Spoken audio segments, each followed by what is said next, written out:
presentation looking at resilience among the Latinx immigrant families, especially given the COVID-19 challenges that have been faced. I'm Shelley Welty. I'm the program director of the Trauma, Stress, and Resilience program here at UCEBT.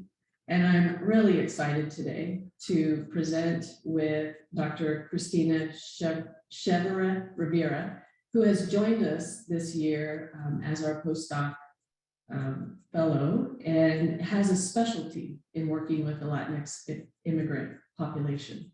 So I'm really excited to have you hear from her and look forward to interacting with you in this presentation. Wonderful. Thank you, Dr. Welty, and thank you to all the community for joining us. We will be presenting today regarding resilience among Latinx immigrant families in the United States, right, residing in the United States, COVID-19 challenges and clinical recommendations for mental health providers. I am aware that this presentation is open to the community in general. So I appreciate your attendance and I hope that you can learn new things, refresh anything that you had in mind, right? That you need like some help reminding, and I hope that this is a helpful presentation. The learning objectives for our presentation include learning common themes of resilience among the Latinx population in the United States. We will learn relevant cultural values that have been identified as enhancers of resilience among the Latinx population during the COVID-19 pandemic. We will be talking about a list of like cultural values, right? It's going to be a longer list of cultural value, but we will also identify those that have been relevant in terms of resilience for this population. We will also describe the specific COVID-19 challenges faced by the Latinx immigrant population, including adults and the youth, right, children, and also family as a unit. And we will also discuss treatment recommendations to assist the Latinx immigrant population better during these difficult times of the COVID-19 pandemic. During my short career, right, and as a Latina living in the United States, I have had this question, right, asked by colleagues and friends about what is the difference between Hispanic and Latino. The purpose of like answering this question today is not to impose any way for people to identify as Latinx or Hispanic. I just want to clarify what are the differences geographically talking and depending on the language they speak. So this figure could maybe assist us on understanding this better. So Latino, Latina, or Latinx, right, refers to the people from Latin American countries, regardless of the language they speak, right? This could include Central American countries, South American countries, and Caribbean islands. And Hispanic refers to the Spanish-speaking people, right? To the languages spoken in these countries. That's why when we look at the purple area, we see Spain included there, even though it is located in Europe. All right. So when working with any population, right, we should aim to understand better where they're coming from, right? For ethnically diverse communities such as the Latinx population, we must strive to understand that they are a heterogeneous community, right? They come from different realities, right? Talking about social political status, historical backgrounds, and also their reasons for migration. Many of them could come to the United States because they are following their dreams, while others can be looking up for better financial opportunities. And also many of them can migrate because of fleeing their countries because of violence or political persecution. Cultural values, when we in my time reading lots of literature about the Latinx population, I have found, right, we see in the literature that cultural values are embedded in the literature, are relevant for the ways that they relate interpersonally or the things they value in general. I would like to share an extensive list of cultural values, right, that I have identified from the literature.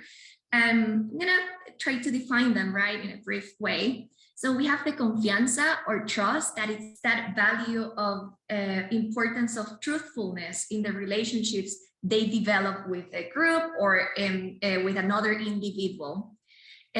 Chauvinism or machismo are those set of values or gender roles that are expected from those individuals who identify as males in society. As an opposite, we have Marianismo or Marianism, which is the association that women carry those traits of warmth, caring for others, humble traits, and even compared to spiritual figures such as Virgin of Guadalupe. Familism refers to that collectivistic approach or that value for connectedness and interdependence among family members or those loved ones, right? That could include friends. A sense of respect is found to be valued among the Latinx population and is defined as those limits within a relationship to prevent problems, right? And that show of value towards others. I was reading an article this week while preparing for the presentation, and they had an example about elderly Latinx individuals showing respect to, for example, their doctors, right? They said, oh, they are taking care of my health, so I gotta show more value towards them. Religion, spirituality, or religion, right, is that reliance on higher power guiding our paths in life and our problems, right? Letting things in God's hands, because He will guide me through X or Y situation that I'm going through. Dignity is that a belief of treating others with honor. This one is kind of related to the respect value. And we have sympathy and personalism, that is that value for intimacy, affection in the dynamics that we have interpersonally. An example of that personalism would be something that we can commonly see within the Latinx community of hugging and that closeness by kissing cheeks with like families or friends. Some of the general challenges for the immigrant Latinx population in the United States can include acculturation, right? That process that many people go through when they enter a new dominant culture, right? While adjusting to that dominant culture. Some relevant aspects regarding acculturation can include language, right? Being immersed in a new culture where you have to speak English as a second language, if this is the case of that Latinx individual, that English is their second language. Maybe they are not fluent enough, or they're scared of speaking it, right? They know it, but they were talking Spanish, right, in their previous day-to-day activities. So that immersion can definitely create distress to that person. Weather changes. If we think about many Latin American countries, their weather is tropical. This almost summer all year long, right? So depending on the state they move to, they can experience rough winters, and this can include even having a very first time driving during a snowstorm, right, to go to work. That can increase stress during their process of acculturation.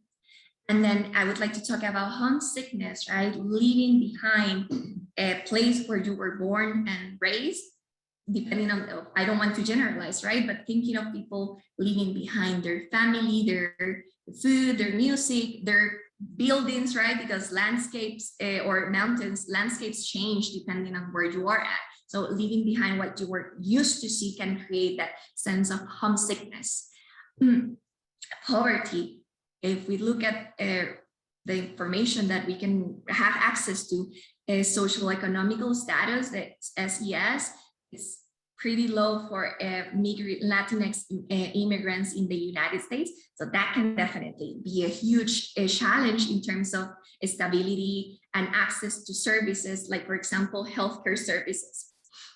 assimilation, and a vulnerable immigration status. I'm mentioning this all together because specifically for people with a vulnerable status, it can be very harder to assimilate to the US mainstream culture because they are living, many of them are living in the shadows, right? Because of fears of detention, deportation, and family separation. Okay, those were like the main general challenges that I wanted to talk about. And now let's move forward to common mental health concerns among this population. They include depressive disorders, anxiety disorders, trauma disorders, and seasonal affective disorders. Many of these concerns, right, mental health concerns, could have been going on previous to the migration, right? But post-migration, while encountering these challenges that we already talked about, right, that I talked before this slide, this can be escalated or exacerbated when they migrate.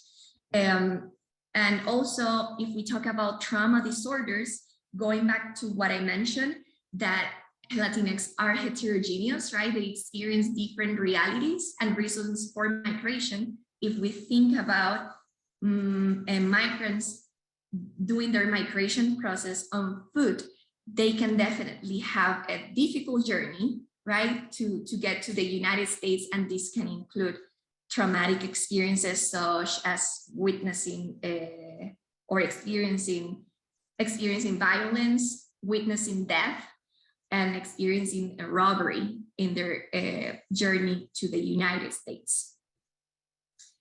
Now, Dr. Welty will spend some time talking to us about the COVID-19 effects on both Latinx adults and the youth, children. Right. So we want to really think about, Christina has given a great general context for many of the challenges that individuals in the Latinx community face on a daily basis. So, we know that individuals who are chronically stressed are more vulnerable to many types of mental health issues. And when we think about individuals having to deal with the many stressors that have been described, as well as the severity of those stressors. And I would add also, for people who have been in the country, maybe for an extended time, chronic discrimination in this country. Those individuals are already at greater risk for suffering more consequences of especially a traumatic event. And so when we think about the addition of COVID-19 to all of the challenges that are already being faced by this population, we can really think of this as a traumatic event. A lot of researchers have conceptualized it that way, that it really is in kind of on the order of a natural disaster, where there is an actual fear for the loss of one's life or the loss of a loved one. There's panic, a lot of unpredictability, great deals of stress, disruption of lifestyle. And so we can really think about individuals adding this traumatic event on top of chronic stressors, severe stressors that they're dealing with every day. And so we could expect that we might see more kind of traumatic symptoms show up in this population, possibly even a higher rate of PTSD since the onset of COVID-19. And there has been some research about levels of fear about COVID-19 among different subgroups. Hispanics was one of those subgroups, but Latinx was not. So I'm going to speak about Hispanics because of that oversight in that group. And the researchers did find that Hispanics have a higher level of fear around COVID-19.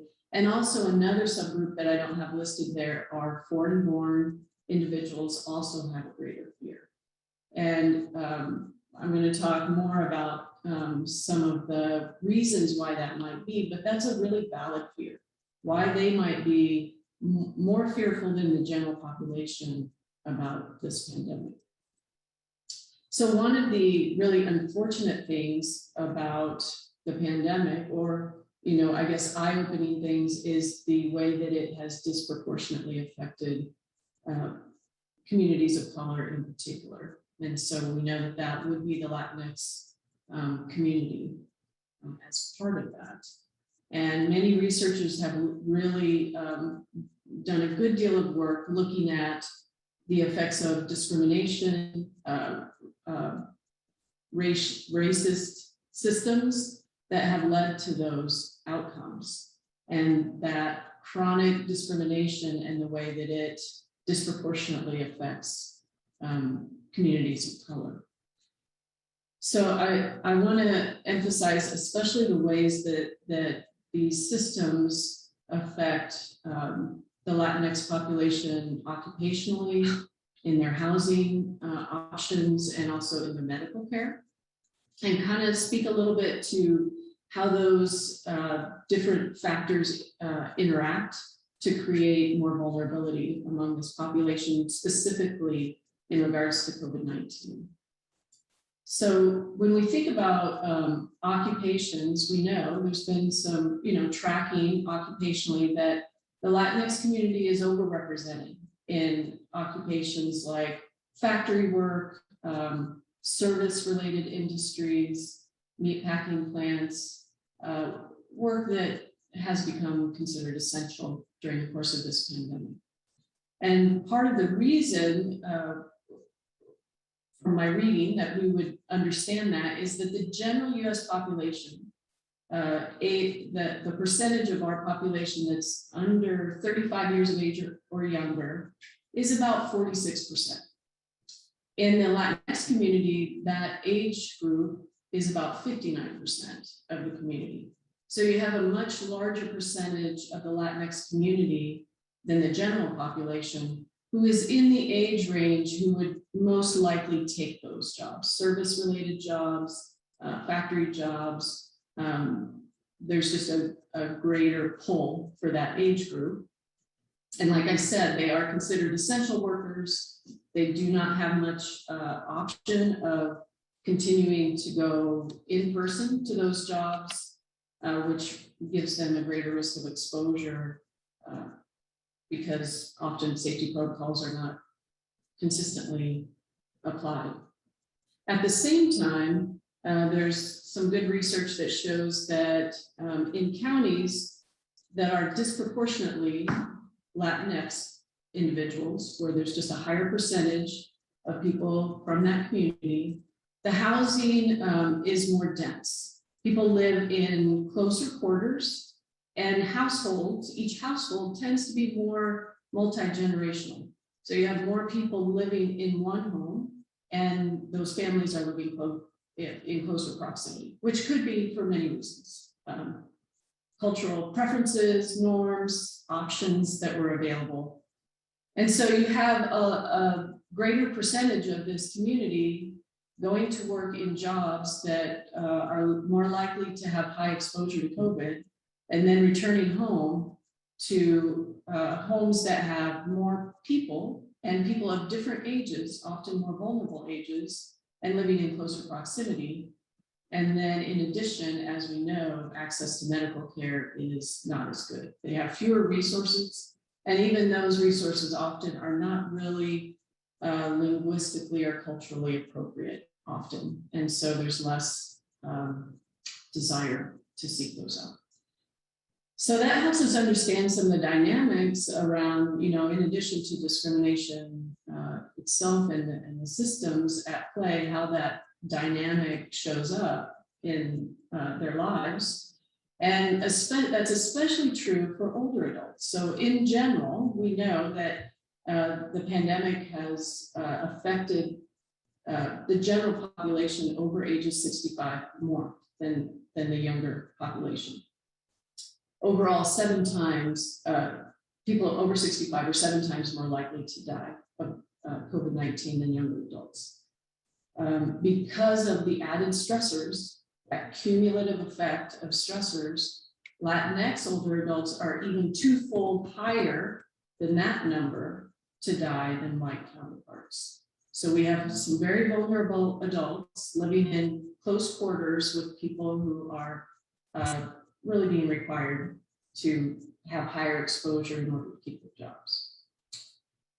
This website, Salad America, is, I think, just a really interesting website. It's updated regularly with statistics and showed this week Utah is 14% Latino and accounts for 19% of the COVID-19 cases. So we can see this population is overrepresented in Utah in the number of cases. And if we think then about children who kind of get the trickle down effect of all of this, actually research has shown, has done some tracking over the course of the pandemic, and children and adolescents are at greater risk of mental health issues than even adults, who are at higher rates than they were before because of this social isolation they're experiencing, and they're dealing with their own stress, you know, this disruption of their life. Their schedules are less predictable, and they're watching their caregivers deal with a great deal of stress, sometimes financial changes, caregivers who are maybe in the home less often or more often in ways that are disruptive.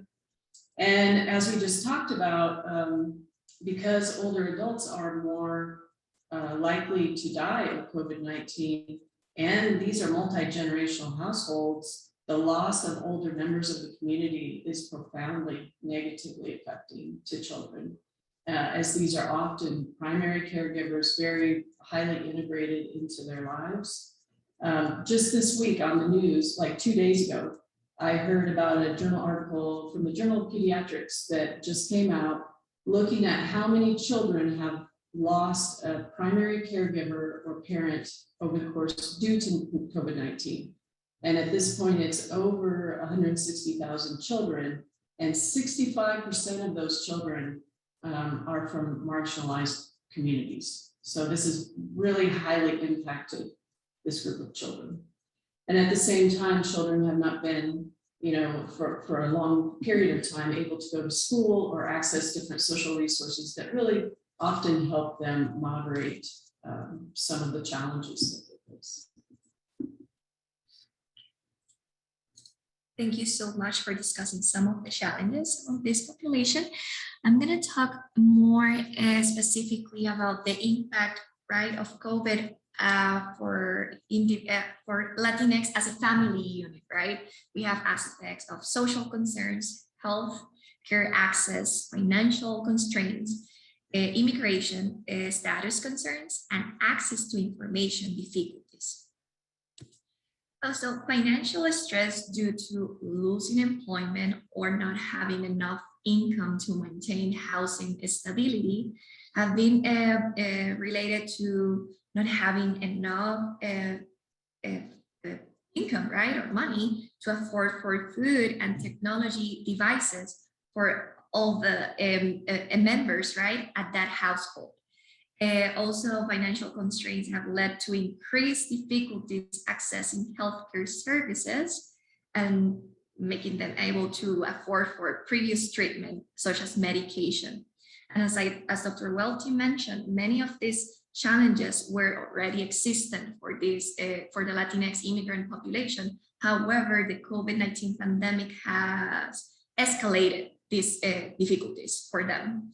An aspect that I think it's very important to mention is that many of the immigrant families in the United States also support their family members residing outside of the United States. With the pandemic not having that stability that maybe they had before the pandemic can make it harder for them to support those out of in their country of origin. Familial stress was identified as another significant concern during the pandemic. Multiple roles here we have, as Dr. Welty said, multi-generational like household, right? Many of them were in charge of staying at home. Others would go and work outside, right? But now having children at home almost every day, 24/7, has changed, right? All their roles, and many of them are now have even more roles that they had before the pandemic. Concerns about only having one laptop, for example, for 4 children at the house was another relevant concern that I could identify across my reading. And language barriers with values and roles conflict was described as this clash between generations, right? Children, for example, who maybe were more assimilated to the US mainstream culture, having a parent who was trying to help but had difficulty understanding the online lessons in English because of difficulties reading and understanding the English language, was like a clash and a stress and a cause of familial stress in terms of like family dynamics between like parent and children and child relationship. Information and resources. There was a concern regarding feeling mistrust regarding the information they were getting about COVID-19. They found it as unreliable and unclear. Some of them were concerned about not understanding what the news were talking about because of language, but others were just not trusting because they were like fearful that maybe the information they were getting about safety, safe practice for COVID were not reliable. So that inconsistency on safety practices, which were inconsistent, right, led to more fear about the virus. Immigration concerns. Immigration status can vary, right? Some of them could be concerned about their visa status, if there were delays or not, right? And others could be experiencing increased fears about their vulnerable immigration status. During the pandemic, there was increased fear about detention and deportation, this leading to familial separation. So that mistrust to go out, right, because of discrimination or stigma about their immigration status has led to increased avoidance to access services in government agencies or in access to healthcare services. Social, as we mentioned, we talked about earlier, familism or a collectivistic approach is valuable for many Latinx individuals. So as we know, network and social support system have changed, right? Because of our limitations to go to certain places that we used to go. But for the Latinx population, it's been of great impact and has led to more depressive symptoms due to social isolation and increased familial stress. Health. Well, health access to services is directly linked, right? It's parallel to economic or financial constraints, right? Because that can lead to not having enough money to access those services, but also to continue previous treatment that they had before the pandemic started. Feeling ill, sick has led to, for many Latinx individuals, to not be able to work, and causing inability to maintain that day-to-day routines that they had and provide for their family members. So what are some themes of resilience, right, that keep this huge population, huge but underserved and marginalized population in the United States? Some of the themes, right, aspects of resilience include individual characteristics and collective characteristics, right? Behavioral techniques such as, and this can sound kind of as a contradiction, right? Because I mentioned that there was difficulty to access reliable information. However, resilience has been identified in terms of this population being super proactive about getting access or identifying reliable information regarding COVID-19 and enhancing their ability to engage in safety practices. Religion and spirituality continues assisting them in their ability to cope with these uncertain times during the pandemic, right? Cognitive strategies is linked to the collectivistic and familism value of we are all together in this situation, right? This is not an isolated case just for us. We are together as a family, right? In this situation, we have each other backs, basically, if we talk more colloquially about it. And then biculturalism has been found as a resilient theme because of their ability to manage and dominate two culture at the same time, right? Navigating challenges regarding the dominant culture that they have, that they are immersed in the United States, by also having still that connectedness and those deep roots in their country, country of origin, a culture. Now Dr. Welty will discuss some clinical recommendations. So as we begin talking about clinical considerations and treatment, I just want to highlight a few things from this article by Meyer and Young that really addresses what are some of the best practices when we're working with marginalized populations impacted by COVID-19, pretty specific. So I think it fits in really well with what we're talking about today. And some of these, you know, I know that for those of you who are therapists, these are reminders more than anything, but I think reminders are wonderful for us to continue to reflect. And the first main area that Meyer and Young really point out is this idea of continued self-reflection and self-awareness, really continuing this lifelong process of understanding our own social identities, our own positionality, and then especially as mental health workers, considering that role and the power differential that we hold with our clients. And especially in light of one of the values that Christina highlighted earlier of respect toward professionals, that, regardless of my relationship to that population, those individuals will hold a certain level of respect for my role. And so being very conscious of that, thinking through how we can equalize the relationship more and collaborate, bring more equality into that relationship. Mainly by just naming it and talking with the client about how does that impact our relationship? How can I, as the professional, provide more space for input from the client? And this really, I think this is particularly true for those of us who are white therapists, to name what's happening in the room as my professional identity, also my identity as a white person.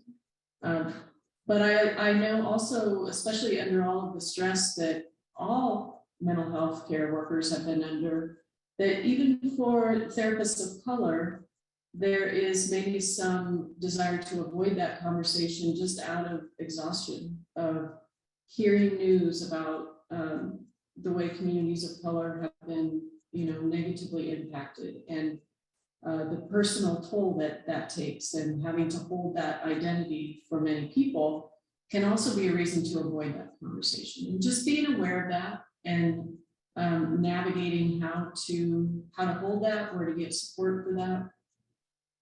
Also really continuing to educate ourselves about the inequities that do exist in particularly, as we're talking about today, the Latinx community, and any tendencies we might have as therapists to over-pathologize things that really are systemic issues.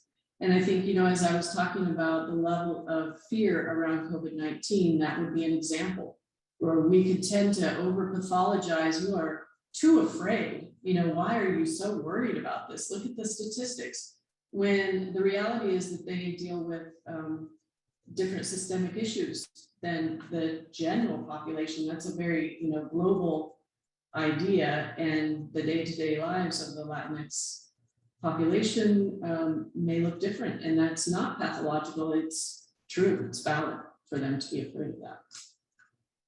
The second primary area is knowledge acquisition, and this has a lot to do with cultural humility, which Christina will talk more about. Just really that idea of learning more about the communities with whom we work and understanding how symptoms show up culturally, that I don't happen to know everything about everybody in the world, that there are things yet to be learned. And many of those can be learned through study and research, and many can be learned from my clients in the room about their experience of their culture, which, is also, I think Christina did a great job of talking about how heterogeneous every population is, and the person sitting with me has had a particular history within that culture, and that will be helpful for me to understand and to understand any kind of challenges or symptoms in light of that. And then the last broad area is that collaboration with clients and really taking the time to understand where they're positioned in different systems in which they live and function, and where the obstacles show up in all those different systems. Being sure that we use assessment measures and treatment approaches that are culturally attuned, that are, in conversation with our clients, make sense to them and seem to address the things that they came for, and really addressing those community values that are of most importance to them, and really having good collaborative conversations about what are the most important values to them and how is our work together helping them stay in line with those and move toward those. I think that Dr. Welty did a great job at introducing cultural humility, right? When we shift that power from therapists to the client as experts about their identity, their culture, and their understanding of their own lives. If we think of cultural competency, right, that would be things that we read about them, about the communities or populations that we are working with, or even about observable and assumptions that we make about a specific groups, which can lead to a limited view, right, of that a group that you're working with. That's why cultural humility is an ongoing process, right? It is a continuous process about learning about cultures. And as I said, the power is shifted as to the client as their expert about their life, which leads and enhances a respectful openness, right, in the therapeutic environment based on the client's own understanding about their lives. Another helpful, this is a model, right? This is a helpful model that I have seen in the literature, right, about the Latinx population, is the use of the ecological model created by Bronfenbrenner when conceptualizing cases about Latinx individuals that we might be working with or we may work in the future, right? If we look at this model with like several layers, as almost like an onion, right? With different layers, we see, right, that the inner layer would be the core, would be the individual, right? The individual's identity in terms of sex, gender, age. And then it keeps expanding to family, that we already have discussed, that is as a collectivistic population group is valuable. And then we go to other maybe more abstract but really powerful forces that are the systemic forces that can include policies, politics, government, discrimination, stigma, and the culture overall. So when thinking about, as Dr. Welty said, many of them are exhausted and suffering because of systemic issues. I think that this model can definitely be really helpful when trying to find a good way of meeting the needs of the Latinx client. Some other treatment recommendations include our responsibility, right, of locating what kind of services are in my community that can be helpful to meet the needs of my Latinx individual, right, seeking my services. Having that list, I have learned to just create, depending on the city or state I'm living in, I try to do my research and find relevant like a community like centers, Latinx associations in the area, any church, right, that can help with any needs of my clients, depending on the needs, right? They are having social workers that I can contact, right, for any specific needs. If we want to work with Latinx individuals, we must be well equipped to provide quality of services. Having interpretation services available or ready for whenever you're going to work with a Latinx individual who might need those services, you go and you equip yourself with those services. Pandemic has switched us from doing most of our work in person to having a hybrid experience. So providing telehealth services is something that we do, right? For the mental health providers that we have in watching us right now, we know that that's something that we do several times during the week. So having IT services available to navigate any problem that the client may encounter, because, for example, I was reading an article that said that a video call app that they can use often is WhatsApp, but it's not HIPAA compliant. So whenever we work with Teams, Microsoft Teams, or Zoom, we know that those are HIPAA compliant. So having IT services to help clients navigate any issues for accessing services is recommended. Bicultural and bilingual services, it's also encouraged if you are planning on working, or if you are working already with them, having clinicians who are bicultural or bilingual, it's encouraged as well. The promotion of relevant cultural values for your clients is important.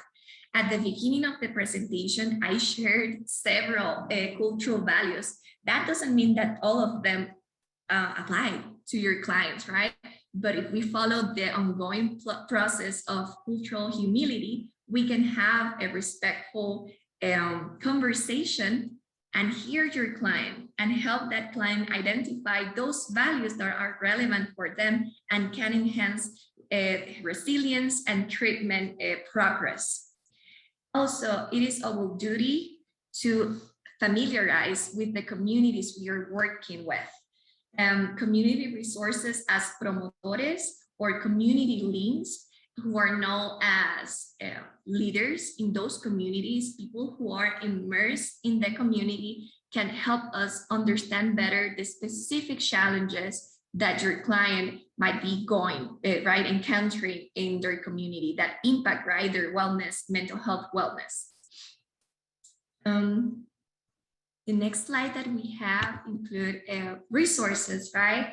If you're interested in knowing more about some of the statistics that Dr. Welty discussed with us, we have the CDC website link where we can see those specific statistics, updates about the COVID case rates and death rates for Latinx people in the United States.